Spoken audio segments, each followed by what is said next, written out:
Inside the Man Cave with Johnny Compian. Oh, yeah.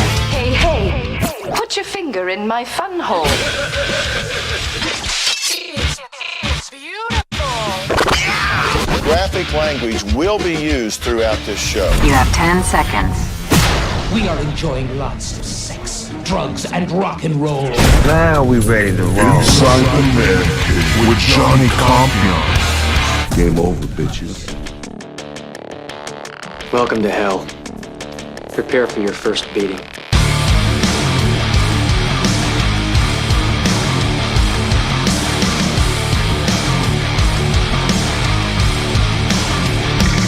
Inside the Man Cave podcast show. Follow me at Johnny Compian on Twitter.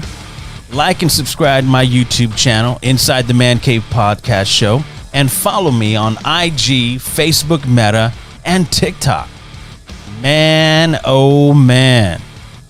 Do I got some big news for you guys who follow my 27 loyal followers. I got some huge news for you guys. See what you're missing out if you don't subscribe, because I know you're watching these videos. I'm getting some good hits on them, so hit the like button, subscribe. It helps me out. But for right now, I got big news regarding the stadium tour. I will be in Las Vegas for the final show of the stadium tour, which is Joan Jett, Poison, Def Leppard, and Mötley Crüe. And I've been working on this for a while, so everything kind of lined up, and it's going to happen. So I will be there, seeing what they're going to do at the end, how they're going to finish, if they're going to finish strong, or are they going to do anything new, because they've been kind of doing the same thing throughout this stadium tour. Because time is limited. They are all on the clock. As soon as your band is up, that crew is working to get up there and do that change set and get the next band on. It's all on the clock, man. So it's a business at the end of the day. But for us fans, we all get to travel and do this kind of thing. It's a cool thing to do. I've seen Mötley Crüe plenty of times in Las Vegas. It's so fun. I've seen them at the Hard Rock. And that place is no longer there, but they're going to put it there at the, where is it at? At the Mirage. That's going to become the new Hard Rock. I always stay at the Mirage when I'm there. I love the location because it's centralized right there, right in the middle of everything. And it's a good spot. So now I'm hearing they're going to build a concert venue in there. And they're going to upgrade all the rooms. You know what the Hard Rock does, right? The one they had off the Strip was really cool. I forget the name of the venue that they had there. But it was cool. Cool going there. I like the setup. A legendary place. I remember once being there and bitching and complaining about my seats because they put me up in an obstructed view on the floor, and I couldn't even stand up. I was like crooked, and I bitched about it. And they hooked me up with a box for the night, and center stage right in front, in the center of it was so cool to watch. Mötley Crüe, staying at the same hotel where the band was playing, and that was wild. Lots of partying in there, and just a lot of craziness. You know what Mötley brings to town? It's a circus. So yeah, it was cool to do that, being able to do that, and now to finish off the stadium tour for the summer, wrap up, and see the final 4 shows are now up because they played Seattle tonight. So that was cool. All the guys all tweet out. Bret Michaels is tweeting out. Tommy, Nikki, just all the different bands always tweet out. So it's cool to follow these guys, to kind of follow their journey across America and into Canada, because that's where they're heading to for the next 2 shows. And then they end up in San Francisco on September 7th right before the the last show that Friday night at the Allegiant Stadium for my Las Vegas Raiders.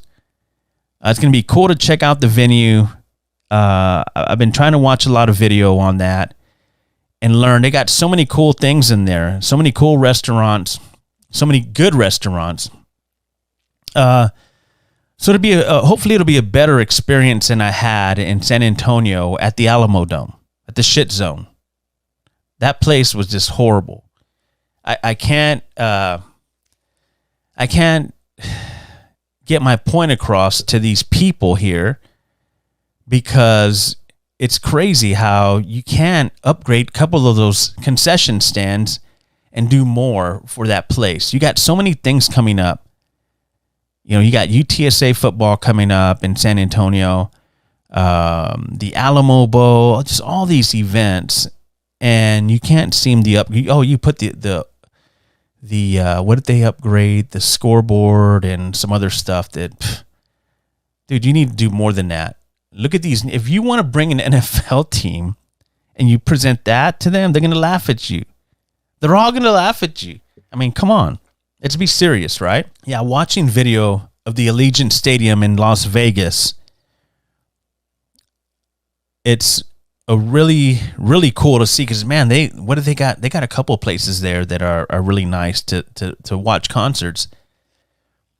So that's why it's so important for this city of San Antonio to, stand up. And if you want to do something, I read that they approved the project to fix the tower. Because that structure's all cracked, and they got an issue with the lighting. That's a danger to airplanes. It's not lighting up. It just needs a lot of work, and I get it. Yeah, because you sat on it too much, and you lined your pockets with money, with taxpayer money. You could have done this. Spend it right, and maybe we wouldn't. You got to be on top of this stuff.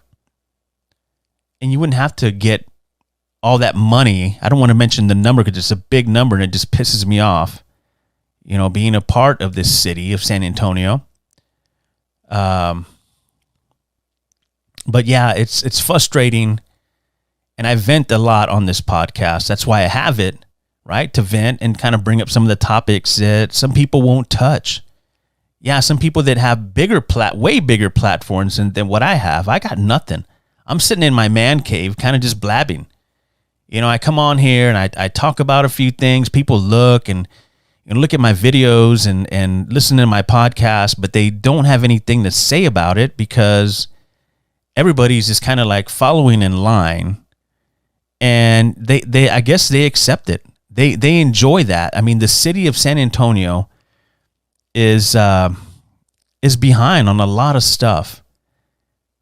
And it's always hard to see when you're there and you go to a place, 65 miles down the road, and there's a lot of cranes there moving around and doing things.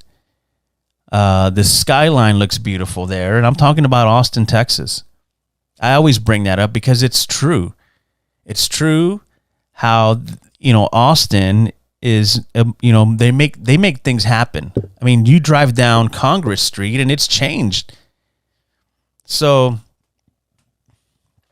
you have the Pearl here in San Antonio, but it doesn't compare to a lot. Yeah, you have a great idea. You have that river walk that everybody seems to enjoy, and I hate.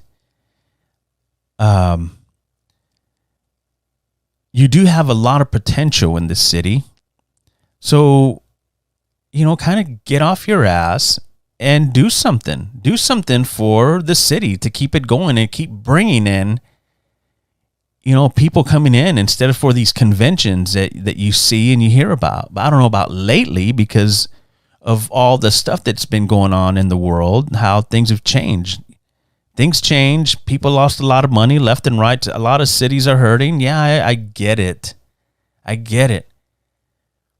There's a lot of the topics I want to get into, And, I started off with the big news that I will be in Las Vegas for the final show of the stadium tour.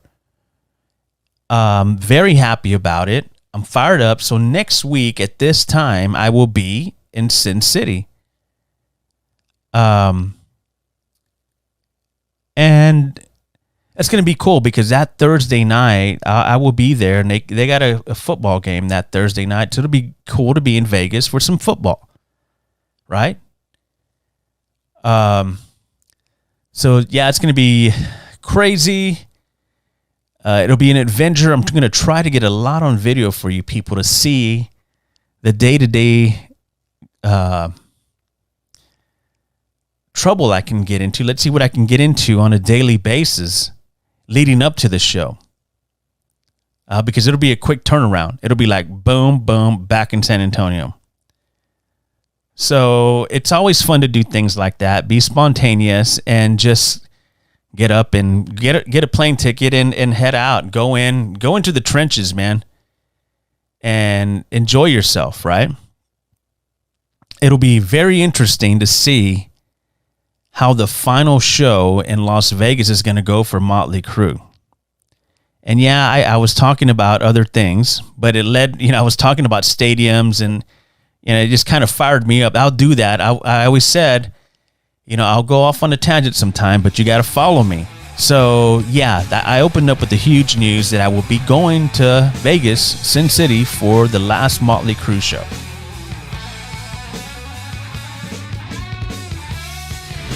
This is Inside the ManCave. The most powerful force on Earth. And there's a lot of good stories out there that I've been reading and holding on to. And I want to start with one that I saw today, and there's video about it.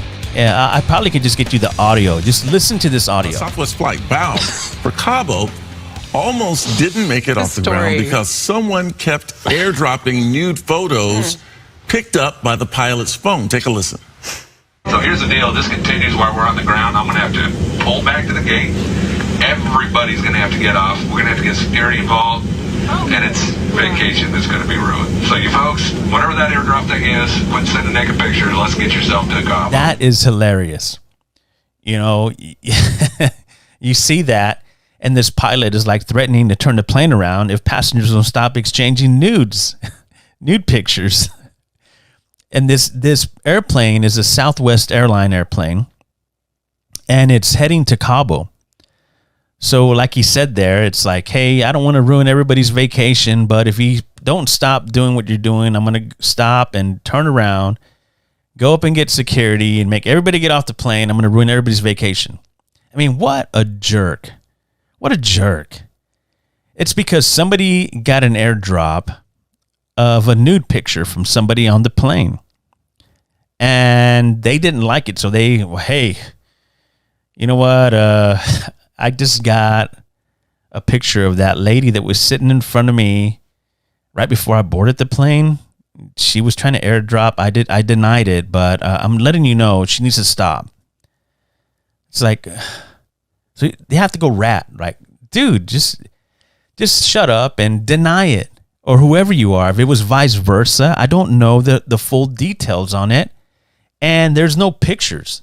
I need to go search around and see if there's pictures that, you know what, I think I know where to find these pictures, because there's a website that is really good about getting a lot of info. They're better than TMZ. And TMZ is one of those sources that you go to, your go-to source for all the good stories.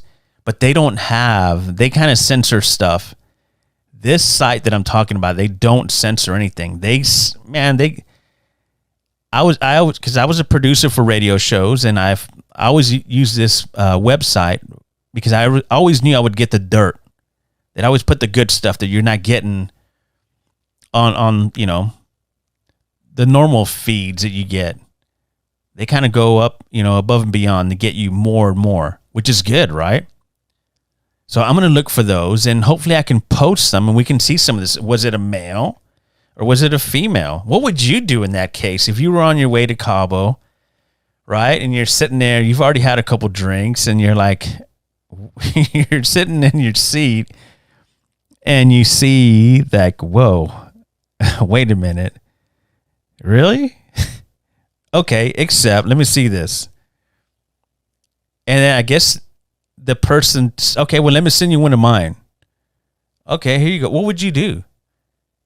I mean, are you cool with that? I mean, if it wasn't bad, like if you saw it and you're like, okay, I guess it depends on the situation, right? But that's not my point. My point is the pilot didn't have to come out and say that.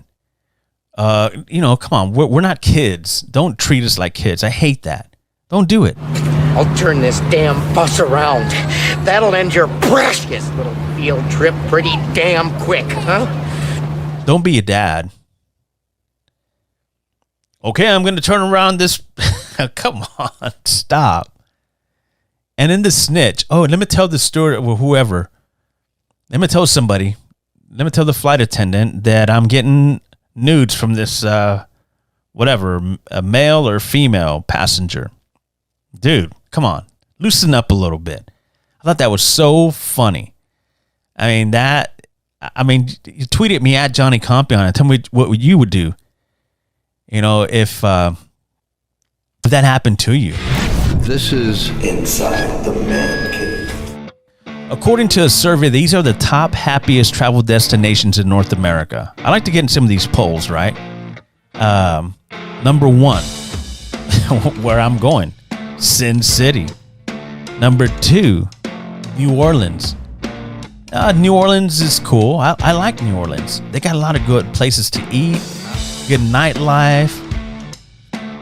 I love the vibe. It's New Orleans is cool. I want to go back. I went to New Orleans and spent a few days there. When I worked in radio, we stayed there for a couple days. We actually drove in from San Antonio to New Orleans. That was an adventure all in its own, and it was a lot of partying and working. We did work a lot, and we did party a lot. And we didn't sleep a lot. Let me just leave it there, right? I'm going to leave that right there. Let's get back to this survey. These are the top 10 happiest travel destinations in North America. I just finished off with number 2, New Orleans. And yeah, I went on a little tangent there because I'll do that. I'll get there, and my mind would just go to a certain point, and I will take us there. And number 3, I've never been to Vancouver. I've never been. I want to go at least once. And number 4 is San Francisco, which is an interesting place if you've ever been there. It's a cool place. I love San Francisco. And number 5, Washington, D.C. D.C. is pretty cool. I remember being in D.C. for a few days or a few nights and days. That was a cool place to hang out and party. I remember drinking some Jägermeister with some friends, some radio friends, and one of my guys he's on a major platform right now, major platform. He bought us all shots, man, that night, and that was it. Jaeger is my kryptonite. You want me to shut down, you want to take me down, say I want to outdrink you, or you know what, let's Johnny's talking too much, give him a shot of give him some kryptonite, give him some Jaeger, and he's down and out. Yeah, but DC has some cool places to hang out and party and eat. So yeah, it was crazy going to DC. I actually got to meet Barack, the president of the United States, that time I was in D.C. No, yeah, it was in D.C. What? Yeah, it was in D.C., yes. And number 6 is a place I love to frequent and love to go to any chance I get is Los Angeles. One of the happiest travel destinations in North America to go hang out. I agree with that one. I think that should be a little bit higher. I think that should knock, because I've never been to Vancouver. I would push it up to number 3 and put Vancouver at 6. And another place that I hear about, Portland, Oregon, number 7. One of the top 10 happiest travel destinations. I mean, what's your opinion? I mean, what do you think about that? Do you agree with this list? And I'll do that sometimes. I'll put up lists up there and kind of see what you guys think. Tweet at me at Johnny Compian. Tell me what you think. Number 8, Toronto. Never been there. Would like to go. Number 9, Halifax. Don't care to go there. I might be missing something. If I am, tweet at me at Johnny Compian and tell me, you know, what am I missing?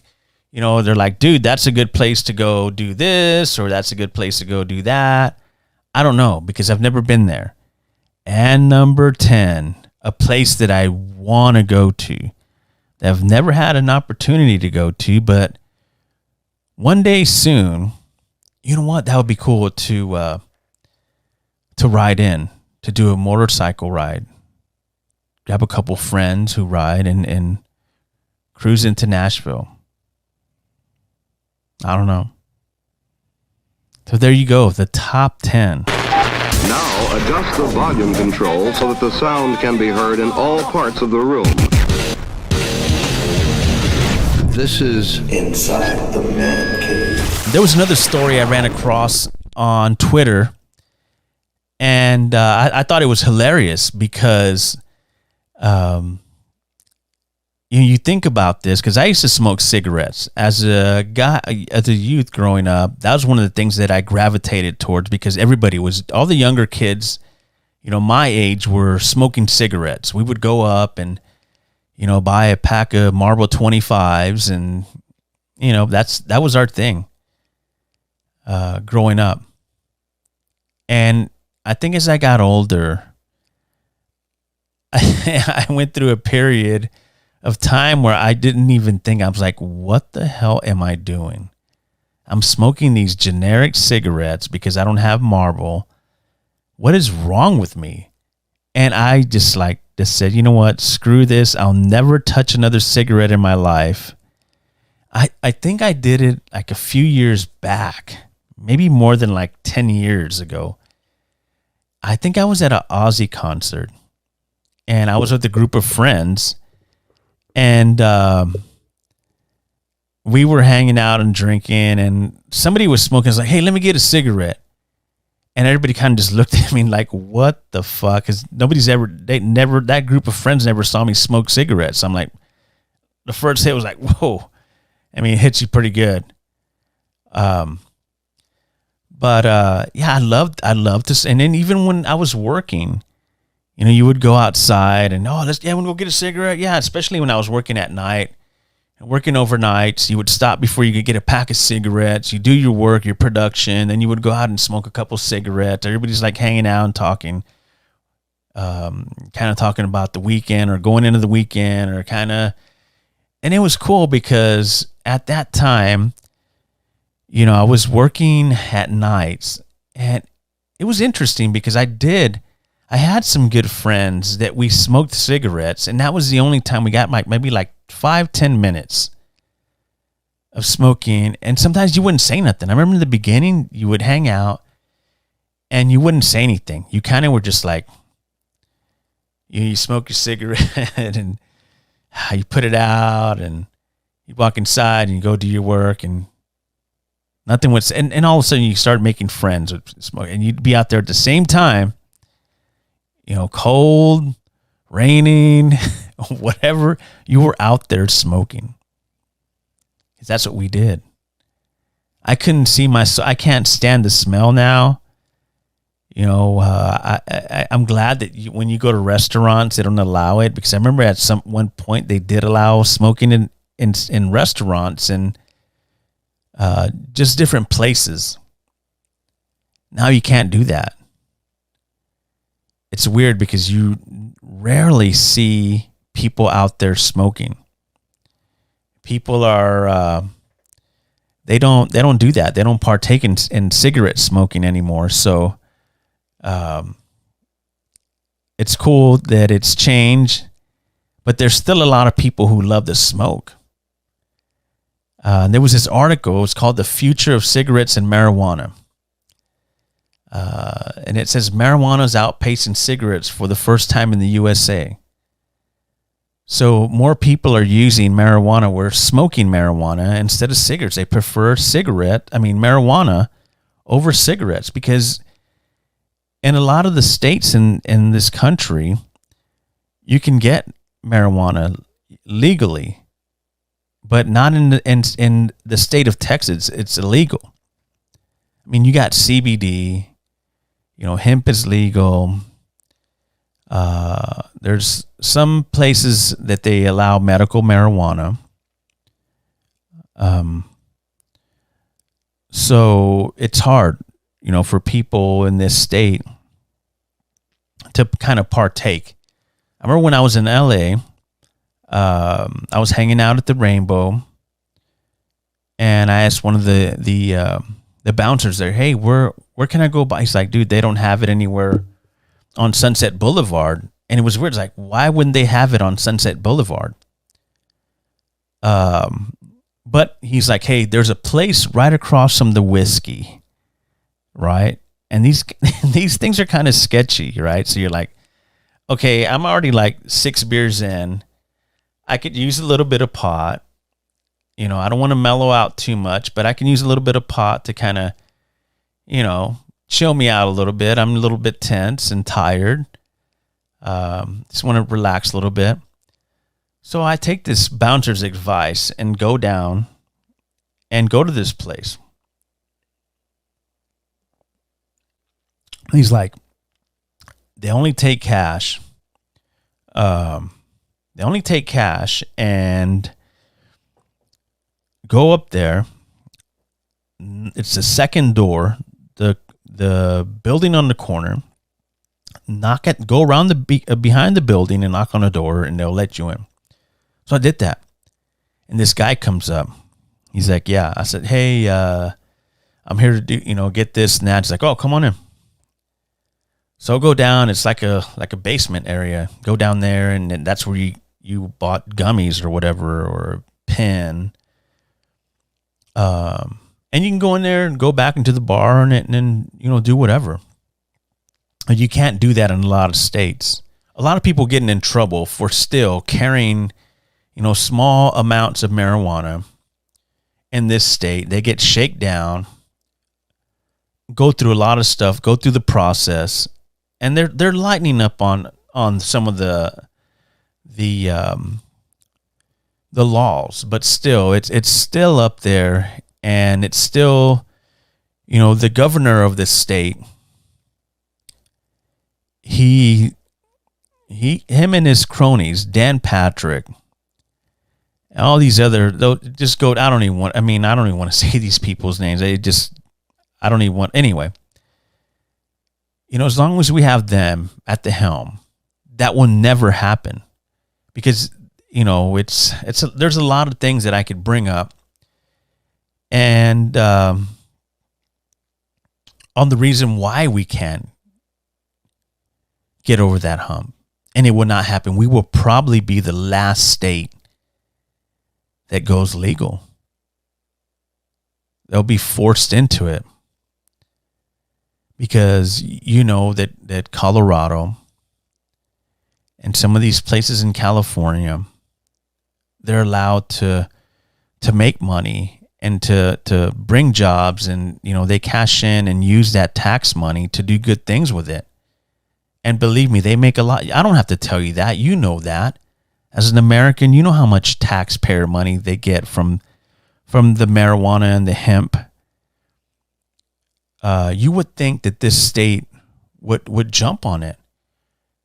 I was watching a documentary about sports gambling in America. And that's another thing too. That would do great. You use that tax money and you can do things with it. You can fund some new venues. maybe even built a brand new stadium, knocked down the AT&T and the Alamo Dome, and you would have enough money. You wouldn't have to take the money out of our taxes to build these things. I bet if you did that, this state would do great. You would be able to contribute to the homeless, which there's a problem that San Antonio is dealing with, that Austin was. Austin was like, it was just bad in Austin. It was so bad, even they would just camp out anywhere in the city. And I've seen it from my own eyes. It's like, and we talked before on the show that I was on to Mayor Adler in Austin, and he was like, we want to do this, we want to do that, and and all of a sudden you saw things, and on a daily basis going into work, you would see the same people in the same areas, and all of a sudden they were breaking down these camps and saying, you got to move along, you got to go, you can't hang out here no more. And the places that you never thought you would see homeless camps and people struggling, now you're seeing that. It was eye-opening when I went to downtown San Antonio. I hadn't been downtown in a long time. And going to the back areas, it was just kind of like, wow. And you got a lot of people living in these nice high-rises downtown, these condos. And like not even 100 feet, man, there's a homeless camp going on. It's crazy because after I saw that, like 3 days later, they went in there and they cleaned it up. I mean, because it was underneath the bridge on 37, IH-37, underneath there, going into downtown. It was eye-opening for me. It's like, wow, I'd never had seen it like that. Underneath there, it was crazy, and that's what you saw in Austin. And you don't see that in Austin anymore. I don't know where they've moved the homeless people. They talked about putting them in these apartments or giving them bus tickets and money to get out of town, or I don't know. There were so many things that were said that I didn't know what they were doing. But it's interesting how that happened here in this city in San Antonio. But like I said before, I'll go off on these tangents, and I was talking about the future of cigarettes and marijuana. But I was talking about the tax part of it, about the marijuana portion of that topic.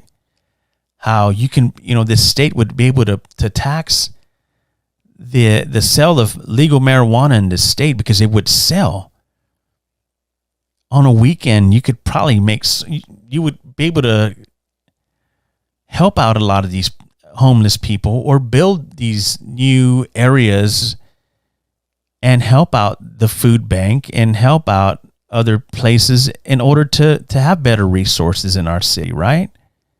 Are you with me? Or are you kind of going like, you know what? I've lost you because you started talking about marijuana. I don't like it. It's bad. It's a gateway, all that crap. I get it. So that means you want us kind of the city to stay the same. I don't want to see it. I don't want to drive by it. I don't see it. I kind of just look straight or look forward. I don't want to see it. My life is good. I don't need marijuana in my life. But like this survey that I was reading, they were saying that 16% of Americans say they currently smoke marijuana, while only 11% report being cigarette smokers. That's interesting, because nowadays, like I said, I was a smoker, right? You would never read the warning label on the side, right? You would be like, I don't care. Just give me them Marlboro Lights, or give me them Marlboro 100s in a gold box, please. Yeah.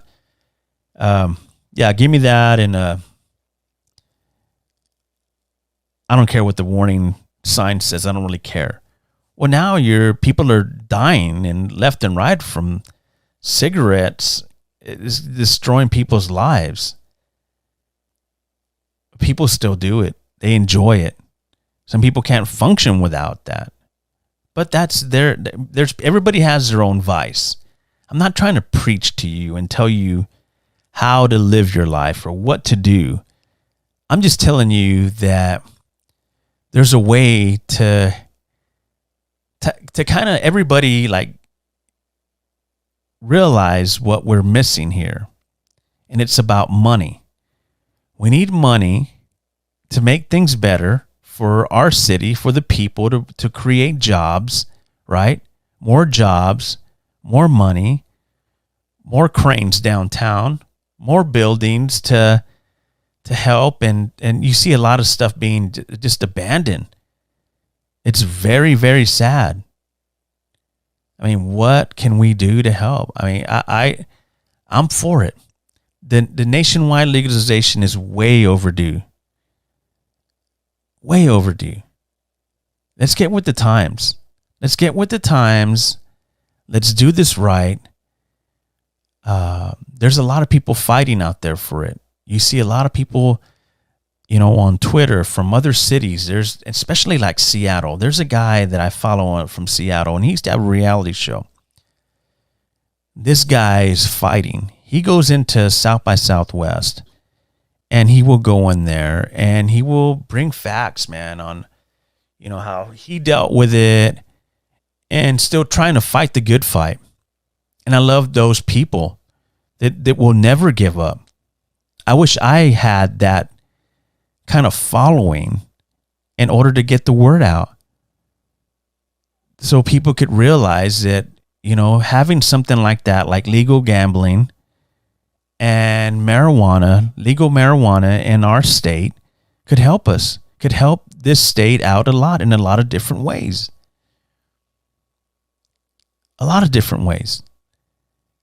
I mean, why not? Why not test it out? Test it out and see what you could do in 6 months. See how much money you can bring in. Test out the market. See how much you can sell in 6 months. Break down the analytics on everything that comes with it. The gateways, all this other stuff you talk about. And come out and tell the citizens the analytics. Break it down for us and tell us why are we not cashing in on this? Why? And you could probably, these politicians could line their pockets even more, and we wouldn't even notice it. Like we even care. Right? I mean, think about that. Think about that. And people hate it. People hate talking about that.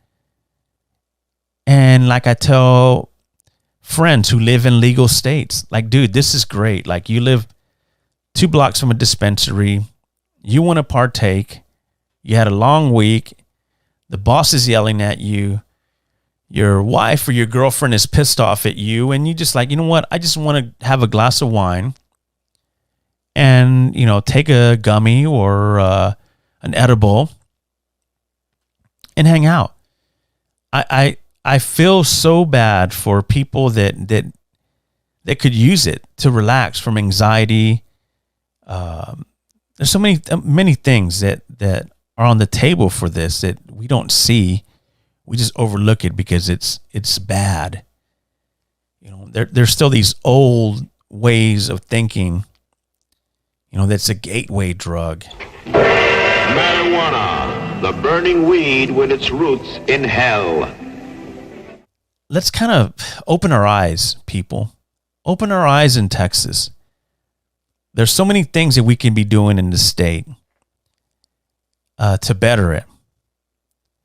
Because right now it's not looking good with all these businesses closing down and people kind of looking for jobs. It's a sad situation. So I'm all for it. Like I said, it's long overdue, man. Let's fix it. Tweet at me at Johnny Compian on Twitter. And you can also support the podcast show on anchor.fm/Johnny5150.